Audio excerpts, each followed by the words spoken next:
95% perkara yang masuk ke PHI itu didominasi oleh perselisihan PHK. Makanya pahamilah tentang perselisihan PHK tersebut yang tadi saya sampaikan. Pasal 160 sampai 171. Itulah harus dihafal kalau ini begini.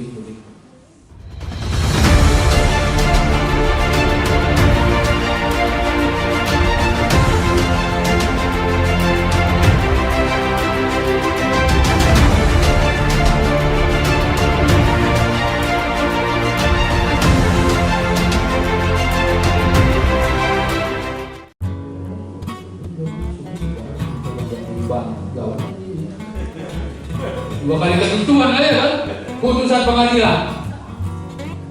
Ya kalau somasilah putusan pengadilan ke PIS dibayarlah setengah tawar menawar. Macam mana? Untung kan? Orang dia sudah kerja di tempatnya Pak Agus gajinya besar, ya kan? Masuk serikat lagi di sana. Nah artinya apa? Kan ada pengakhiran hubungan kerja kan? Karena manajemen PIS-nya tidak profesional, tidak ditindaklanjuti. Kenapa? Berhentinya Pak Siombing, harusnya dia buat surat panggilan kerja. Kalau nggak datang, maka dikualifikasikan mengundurkan tidak dibuat. Akhirnya pengadilan memutuskan dapat pesangon 2 kali ketentuan, kan biasa itu, karena belum inkrah. Tawar menawar 1 kali ketentuan ditawarkan PIS. Datanglah advokat dari Serbundo. Kenapa? 1 kali tawaran dari manajemen PIS kepada Pak Siombing. Ambil aja lah, ini sebenarnya udah nggak mau kerja di situ lagi. Nah, 1 kali ketentuan bisa lah apa kan? Membantu serikat, ya kan? Kan gitu kan? Gitu. Jadi tidak selamanya pengakhiran hubungan kerja itu dari pengusaha. Ada juga dari pekerja. Ada salah satu yaitu akibat kebijakan pemerintah. Misalnya kemarin ada pandemi, ya kan, force major, ada bencana alam, akhirnya dengan terpaksa pengusaha harus tutup, kan terjadilah PHK. Ada kebijakan pemerintah, terjadilah PHK. Jadi selain dari pengusaha, dari pekerja juga ada faktor dari alam dan force major. Ya, itu sebab-sebab terjadinya PHK. Nah, kalau tentang PHK, kalau di Undang-Undang 13 bisa nanti dibaca dari tentang hak-haknya dari pasal 160 sampai 171. Itu lengkap semua itu. 160 di pidana berapa haknya, 161 di PHK karena kesalahan 1 kali ketentuan, 162 di PHK karena mengundurkan diri haknya ada, 163, 164 sampai 1. Nanti bisa dibaca di Undang-Undang nomor 13. Tapi kalau di yang terbaru di PP 35 tahun 2021 ya. Nah, kalau dipresentasikan perkara yang masuk di PHI ya, baik itu saya sudah cek juga di Pengadilan Negeri Medan, di PHI Pengadilan Negeri Medan dan PHI seluruh Indonesia, hampir 95% didominasi oleh perselisihan PHK. Di 95% perkara yang masuk ke PHI itu didominasi oleh perselisihan PHK. Makanya pahamilah tentang perselisihan PHK tersebut yang tadi saya sampaikan. Pasal 160 sampai 171. Itulah harus dihafal kalau ini begitu. 21 tahun 2000 tentang serikat pekerja serikat buruh. Maka kehadiran serikat pekerja itu banyak. Bahkan dalam satu perusahaan bisa ada 5, minimal ada 2. Maka pastilah terjadi ada perselisihan. Perselisihannya bukan karena apa? Karena anggota. Misalnya di PT PIS tadi misalnya kan, ada sana katakan berapa serikat sana sekarang Pak? 2, Serbundo dan SPC itu ya, SPPPP gitu ya. Memang itunya musuh kita waktu kebun ini. Ada itu termasuk Serbundo semua. Ya, tentunya menghajarnya bukan fisik, Tapi karena ada pelatihan ke anggota bisa cerdas, hak anggota kita bisa ini, maka dengan sendiri dimasuk di prosedur. Nah, dengan adanya dua, maka bisa muncul perselisihan tentang keanggotaan.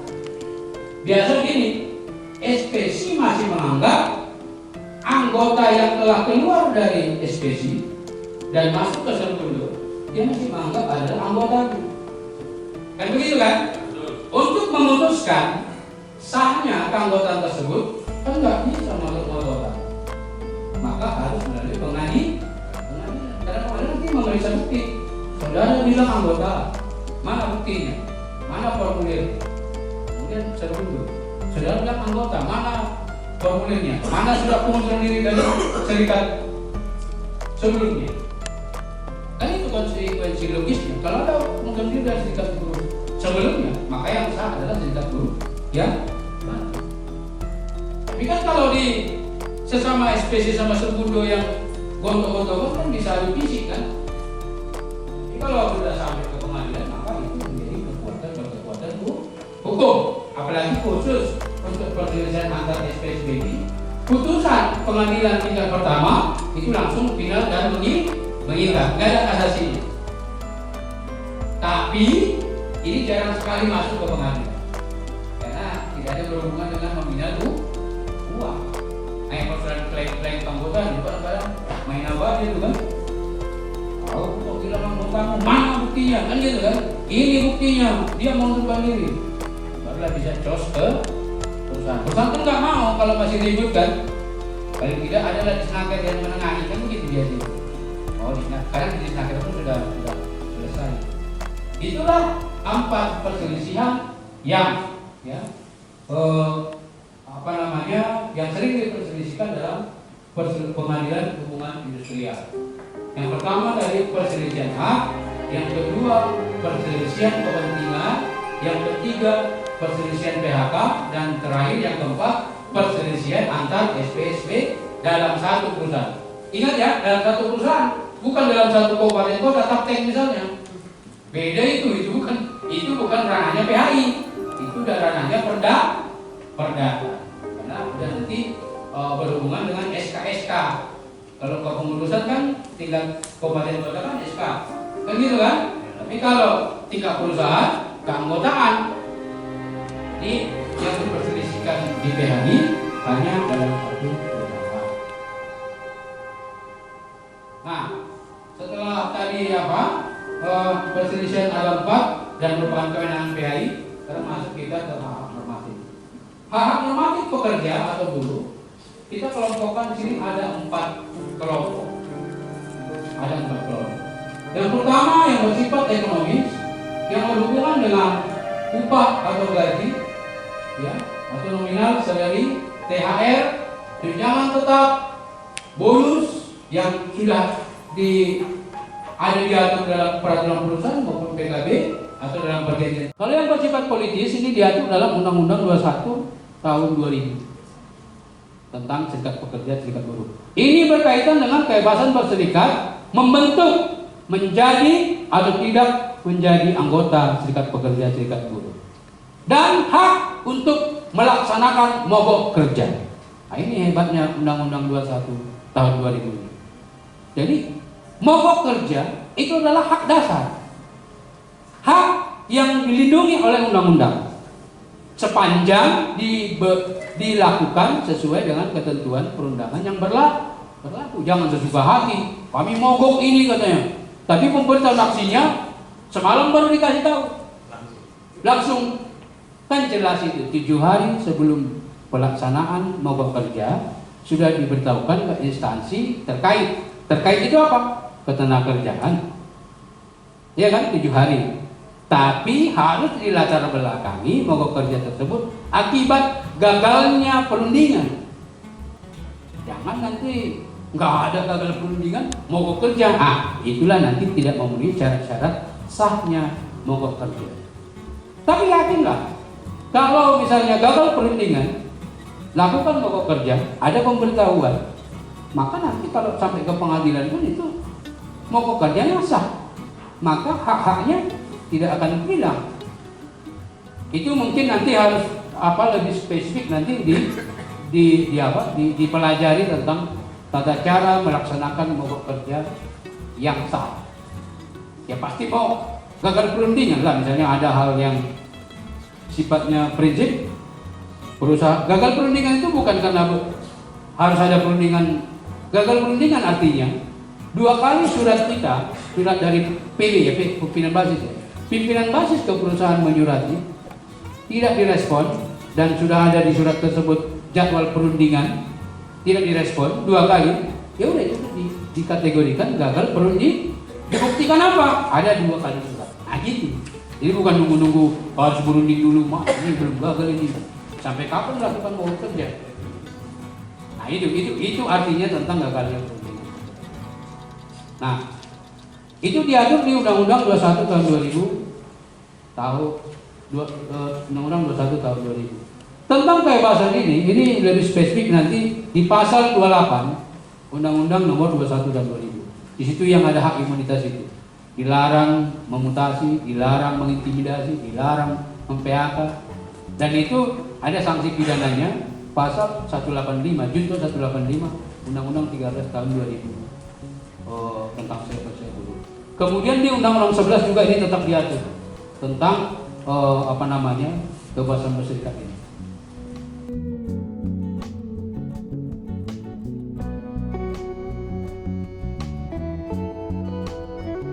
Berjuang itu harus siap di PHK, bahkan nyawa. Kalau dulu kami sama MT di Rido ini, kalau kami di PHK, gak pernah kami nanya pesangon itu. Gimana pesangon kami nanti Mas Don? Lah di lotari kami sama Mas Don. Tahu dulu. Kalau sekarang aku tengok anggota ini, gimana tuh udah seminggu ini, udah masuk surat kita, belum ada tanggapan. Kan gitu kan? Dulu aku bilang, Mas Don, sana kau ini. Kepala kau lah katanya. Jadi udah agak bergeser sedikit. Apa itu? Udah lebih manja lah, tengok sekarang udah lebih manja. Wah ini bonus ini kok gak keluar ini pula. Padahal udah dibilang berserikat itu PHK pun sudah siap kan gitu. Tapi yakinlah kalau kita di yang benar kan. Nah itu terkait dengan tadi di SP3 di Polda, kemudian di PHI merengek-rengek buat tuntutan dipekerjakan kembali. Ya kalau dipekerjakan kembali berarti kan harus dibuktikan dulu ada nggak pemberangusan itu. Kalau memang terbukti macam kami dulu, kami pernah mempidanakan pengusaha membayar upah di bawah ketentuan, pidana 2 tahun, kan terbukti kan? Ini kan terbukti. Di SP3 langsung Polda sampai di pengadilan konstitusional dia bilang, kami kan pengurus unit pekerja, kenapa kami di PHK? Harusnya kan nggak boleh. Ya memang nggak boleh, udah undang-undang pasal 28 junto 185 pidana. Ya tapi dipertahankan lah itu. Jangan diterima uang. Ini maunya tetap seolah-olah diberangus, diterima uang, SP3 meminta ini bekerja kembali, kan lucu-lucu juga. Hah? Bergulut lah. Nah itu, jadi sebenarnya memang kami pernah pengalaman pembuktian pemberangusan itu memang agak sulit sekali. Karena jarang sekali pengusaha mengeluarkan ada pengumuman dilarang di perusahaan ini ada serbundo misalnya. Oh kalau itu langsung kalian foto aja. Kalau ada begitu langsung kalian foto aja. Atau ada dipanggil misalnya Pak Siombing tadi, Pak Siombing, Bapak itu kan sudah kerja di sini 10 tahun. Jadi tolonglah saling menghargai kita. Saya misalnya manajer, janganlah sekali-sekali masuk lagi sehingga kurser dulu itu kan ada sedikit SP3, SPC kan gitu kan, rekam. Makanya kan ini kan kita pelatihan mungkin semalam Ismail tentang apa ya, tentang bipartit apa kan teknik-teknik apa, ya kan, kemudian investigasi, kemudian Pak Raijon tentang mediasi. Tapi semua itu bermuara harus bukti-bukti harus sedini mungkin harus dipersiapkan oleh rekan-rekan semua. Jadi kalau udah dianggap agak rawan dipanggil, tapi memang kadang-kadang di perusahaan agak susah diberi kebebasan membawa handphone ya. Kalau yang bersifat politis ini diatur dalam Undang-Undang 21 tahun 2000. Ini berkaitan dengan kebebasan berserikat, membentuk, menjadi atau tidak menjadi anggota serikat pekerja serikat buruh, dan hak untuk melaksanakan mogok kerja. Nah, ini hebatnya Undang-Undang 21 tahun 2000. Jadi mogok kerja itu adalah hak dasar, hak yang dilindungi oleh undang-undang sepanjang dilakukan sesuai dengan ketentuan perundangan yang berlaku. Jangan sesuka hati, kami mogok ini katanya, tapi pemberitahuan aksinya semalam baru dikasih tahu. Langsung kan jelas itu 7 hari sebelum pelaksanaan mogok kerja sudah diberitahukan ke instansi terkait. Terkait itu apa? Ketenagakerjaan. Ya kan, 7 hari. Tapi harus dilatar belakangi mogok kerja tersebut akibat gagalnya perundingan. Jangan nanti nggak ada gagal perundingan mogok kerja. Itulah nanti tidak memenuhi syarat-syarat sahnya mogok kerja. Tapi yakinlah, kalau misalnya gagal perundingan, lakukan mogok kerja, ada pemberitahuan, maka nanti kalau sampai ke pengadilan pun itu mogok kerjanya sah, maka hak-haknya tidak akan hilang. Itu mungkin nanti harus lebih spesifik nanti dipelajari tentang tata cara melaksanakan mogok kerja yang sah. Ya pasti kok gagal perundingan lah, misalnya ada hal yang sifatnya prinsip. Perusahaan gagal perundingan itu bukan karena harus ada perundingan. Gagal perundingan artinya 2 kali surat dari PB ya, pimpinan basis ya. Pimpinan basis ke perusahaan menyurati, tidak direspon, dan sudah ada di surat tersebut jadwal perundingan, tidak direspon 2 kali, ya udah itu dikategorikan gagal perundingan. Dibuktikan apa? Ada 2 kali surat. Gitu. Jadi bukan nunggu-nunggu harus berunding dulu, ini belum gagal ini. Sampai kapan lakukan mogok kerja? Nah, itu artinya tentang gagalnya perundingan. Nah, itu diatur di Undang-Undang 21 tahun 2000, Undang-Undang 21 tahun 2000. Tentang kebebasan ini lebih spesifik nanti di pasal 28 Undang-Undang nomor 21 tahun 2000. Di situ yang ada hak imunitas itu. Dilarang memutasi, dilarang mengintimidasi, dilarang mem-PHK. Dan itu ada sanksi pidananya, pasal 185, junto 185 Undang-Undang 13 tahun 2000 tentang kemudian di Undang-Undang 11 juga ini tetap diatur tentang kebebasan berserikat. Nah, kemarin yang ada juga terkait dengan ini tentang pemberantasan serikat pekerja serikat buruh, yaitu yang tadi kita diskusikan dulu, yang Mirja Mustaqim kan mengajukan ke apa itu? Ke Polda tentang ini. Ku tengok lucu. Begitu masuk Polda, nggak ada angin, nggak ada hujan, pengadilan udah masuk, mungkin sudah mengarah gelar perkara, ya kan? Tiba-tiba terima uang dari Polda. Akhirnya kasus tersebut di SP3 kan. Nah, itu kan namanya kan kecil kali. Kan tadi udah kita bilang, berjuang itu harus siap di PHK, bahkan nyawa. Kok dulu kami sama MT di Rido ini, kalau kami di PHK, nggak pernah kami naik pesangon ini. Gimana pesangon kami nanti Mas Don? Udah dilotari kami sama si Mas Don. Kok dulu? Kalau sekarang yang aku tengok anggota ini, gimana ketua? Udah seminggu ini, udah masuk surat kita, belum ada tanggapan. Kan gitu kan? Kok dulu aku bilang, Mas Don, mana kau ini? Kepala kau lah katanya langsung. Nah, jadi udah agak bergeser sedikit. Apa itu? Udah lebih manja lah, tengok sekarang udah lebih manja. Cuma ini bonus ini kok gak keluar ini pula. Padahal udah dibilang berserikat itu PHK pun sudah siap kan gitu. Tapi yakinlah kalau kita di yang benar kan. Nah itu terkait dengan tadi di SP3 di Polda, kemudian di PHI merengek-rengek buat tuntutan dipekerjakan kembali. Ya kalau dipekerjakan kembali berarti kan harus dibuktikan dulu ada nggak pemberangusan itu. Kalau memang terbukti macam kami dulu, kami pernah mempidanakan pengusaha membayar upah di bawah ketentuan, pidana 2 tahun, kan terbukti kan? Ini kan terbukti. Di SP3 Polda Sampai di pengadilan konstitusional dia bilang, kami kan pengurus serikat pekerja, kenapa kami di PHK? Harusnya kan nggak boleh. Ya memang nggak boleh, udah undang-undang pasal 28 junto 185 pidana. Kita perlu dipertahankan lah itu. Jangan diterima uang.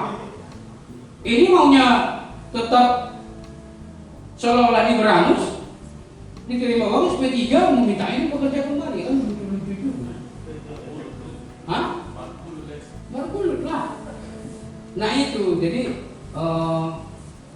sebenarnya memang kami pernah pengalaman pembuktian pemberangusan itu memang agak sulit sekali, karena jarang sekali pengusaha mengeluarkan ada pengumuman dilarang di perusahaan ini ada serbundo misalnya. Oh kalau itu langsung kalian foto aja. Kalau ada begitu langsung kalian foto aja. Atau ada dipanggil misalnya Pak Sobing tadi, Pak Sobing, Bapak itu kan sudah kerja di sini 10 tahun. Jadi tolonglah saling menghargai kita. Saya misalnya manajer, janganlah sekali-sekali masuk lagi sehingga ngurus serbundo itu kan ada segi SP3, SPC kan gitu kan. Rekam. Makanya kan, ini kan kita pelatihan, mungkin semalam Ismail tentang apa ya, tentang bipartit, apa kan teknik-teknik apa, ya kan, kemudian investigasi, kemudian Pak Raijon tentang mediasi, tapi semua itu bermuara harus bukti-bukti harus sedini mungkin harus dipersiapkan oleh rekan-rekan semua. Jadi kalau udah dianggap agak rawan dipanggil, tapi memang kadang-kadang di perusahaan agak susah diberi kebebasan membawa handphone ya. Sudah Mas. Hidup buruh. Hidup buruh. Hidup buruh. Serbundo. Terima kasih.